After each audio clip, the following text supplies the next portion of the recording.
You know, as a Syrian, it's always interesting for me to follow the status of free speech, free press, freedom of expression, etc., generally in the West, but particularly in the United States.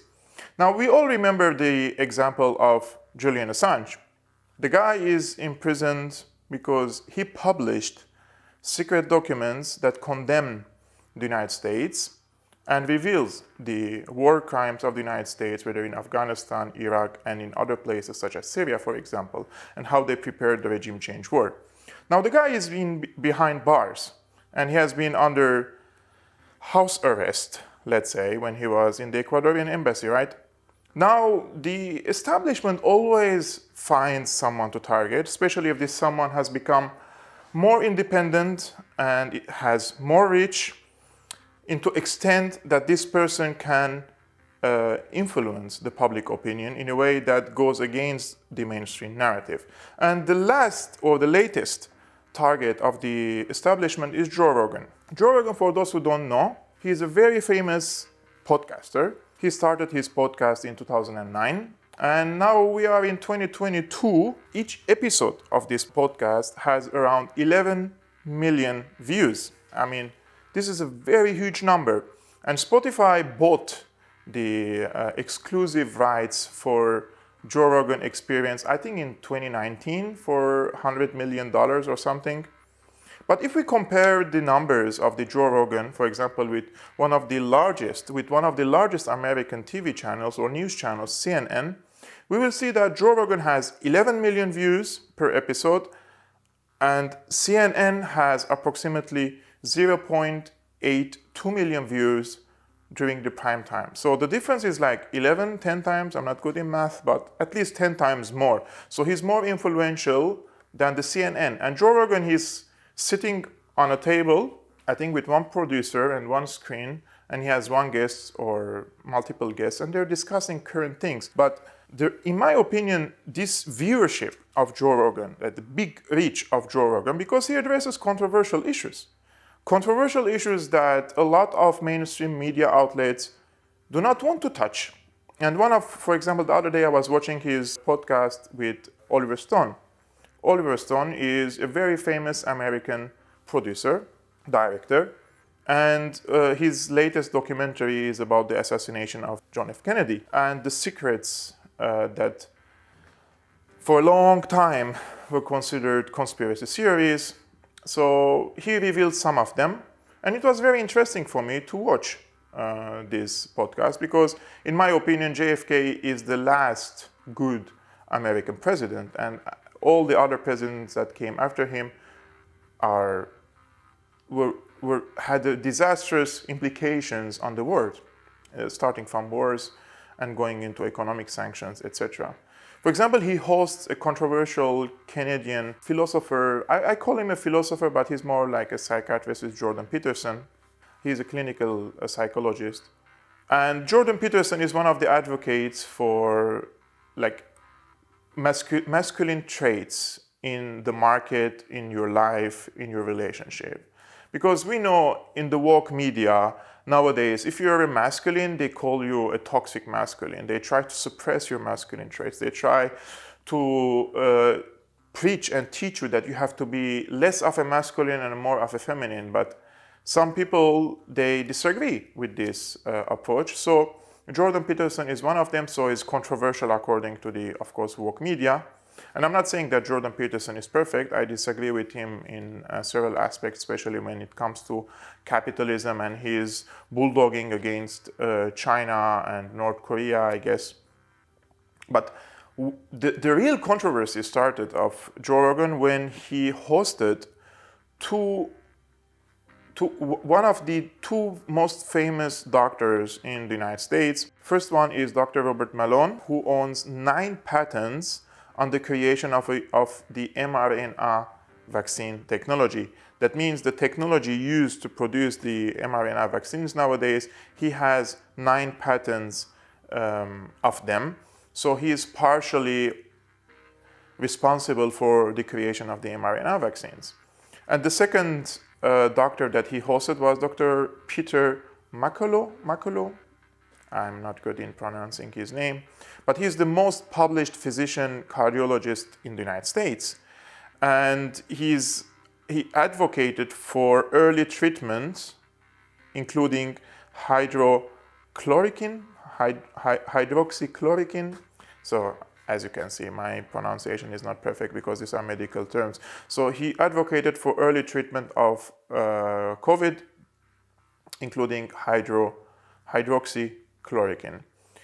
Now, Rogan himself, if you remember, he had COVID a few months ago, and he used hydroxychloroquine, and he also used ivermectin. So, it's a taboo to speak about the ivermectin. And what the media did against Joe Rogan back then, they launched an organized smear campaign accusing him of promoting horse dewormer medicine for human use. So what Joe Rogan did, basically, he invited Dr. Sanjay Gupta. He is the chief medical correspondent of CNN, because CNN was the warhead against Joe Rogan, accusing him of using or promoting horse dewormer. And the medical chief correspondent of the CNN admitted on the Joe Rogan podcast that what the CNN did was wrong, and ivermectin is not a horse dewormer. And of course, there is a version of the ivermectin that is used for horses, but you have also the human version of the ivermectin, and it is not a horse dewormer what he used. It is an anti-parasite drug. So all this time passed in the past 2 years, especially after the pandemic. In my opinion, there was a consistent attempt to suppress any research related to ivermectin, because they don't want to conclude that ivermectin may have positive. I'm not giving any medical advice so that people know I'm not promoting for ivermectin or anything. I'm just saying that there were attempts to suppress the clinical trials for the people or the researchers who wanted to do their homework and see if ivermectin works against COVID. Now, the Japanese trading and pharmaceutical company, Kowa, said, this is just only this week, they said the anti-parasite drug ivermectin, so they didn't call it horse dewormer, they said anti-parasite drug ivermectin showed an antiviral effect against Omicron and other variants. So Kowa made this clinical, they are in the stage 3 of the clinical trials, and they concluded that the ivermectin has antiviral effect against Omicron and other variants, and this was in collaboration with Tokyo's Kitasato University. Anyways, in my opinion, the sins of Joe Rogan are many. If you want to see why all this campaign against him, right? First of all, because he's politically incorrect, and this is taboo nowadays in the woke world. He's not woke himself, of course. He's not a snowflake, of course. He's masculine, and he promotes for masculine traits in men who are trying to achieve success in their careers. And I'm not saying that this is the only trait that you need to have in the market, in your career, and in your relationships, but it helps. Definitely it helps. He urges people to fight for their dreams instead of growing up in a safe and camouflage environment, which makes you a weaker person or a less often strong person. And then that will have an implication over your relationship, over your family, over your society. So in my opinion, what he addresses and speaks about these particular issues also had a positive impact on me personally, because I follow also Joe Rogan since he was on YouTube, and now he moved on Spotify. The second sin that Joe Rogan commits, or the crime, is that he hosts people from different political backgrounds, and he chats with them. He asks questions, good questions. He respects the guests. He listens to them. He learns from them. It's not like you're watching MSNBC or CNN or BBC and they host someone whose questions are pre-written and he knows already the questions, so it's like a pre-arranged interview and he just has 5 minutes to deliver you the information you need to know. They're telling you the information you need to know, and they're telling you how you should think about certain subject. Joe Rogan doesn't do that. He's just hosting experts from different political backgrounds and he's discussing with them. He's even himself learning from them. And I have watched his podcast. In some of the cases, he was wrong. During the podcast, he was wrong and the expert corrected him and he admitted that he was wrong. When was the last time a journalist or a so-called expert that you can see on the TVs admitted that they were wrong? Just see what all these articles, reportages, expert analysis, opinions about Syria in the past 11 years. How many of them were wrong? And how many of them still have their jobs? It's so crazy after all these wrong analysis and wrong expectations or the wishful thinking that they promoted in the past years. And they still are called experts, right? Now, is Joe Rogan perfect? Of course not. Nobody is perfect. He's biased. I mean, he's subjective at the end, just like I am subjective. Do you think I'm an objective? I'm subjective. We all have human feelings. We all have our biases and opinions. Sometimes they're controversial. Sometimes they're not. Sometimes I'm right. Sometimes I'm wrong. So, but he doesn't, the good thing that he doesn't claim to be neutral. And he says what he has to say or what he thinks of. For example, like this was 2 months ago or 3 months ago, he hosted a North Korean defector. Her name is Yeonmi Park. And I mean, I couldn't finish that podcast. It was really too much for me to swallow. And of course, they spoke about the bad living conditions in North Korea and starvation, etc., etc. And never touched, I mean, he didn't really corner her and try to ask hard questions about why there is this situation in North Korea. Is the government there completely responsible or partially responsible? Maybe there are outside factors, external factors, right? Because North Korea is under severe sanctions and it's under siege.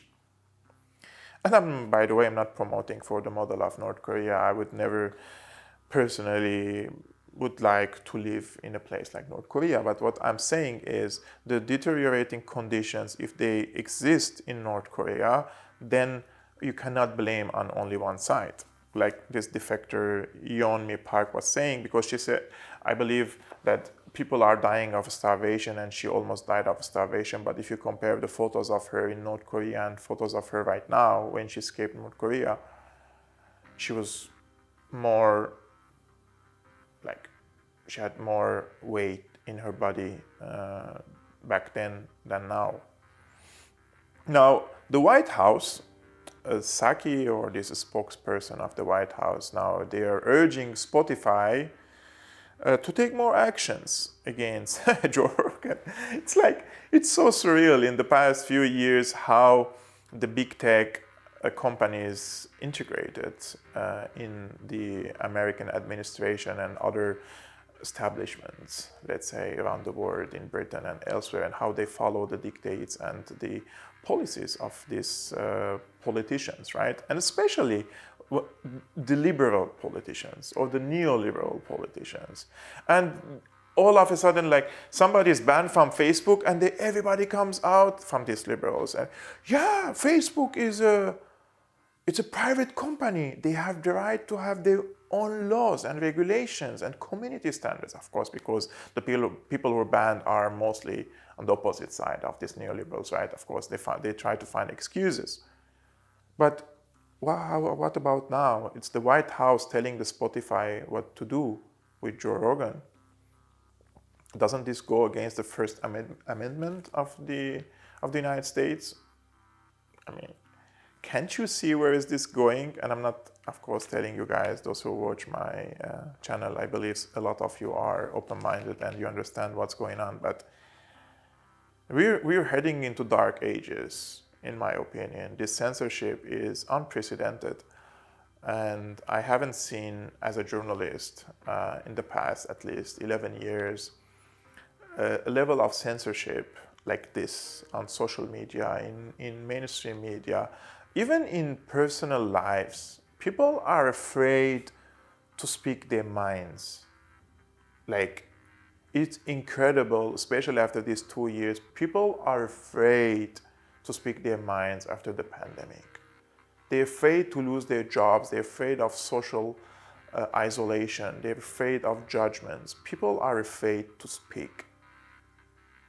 And I think we have to counter this.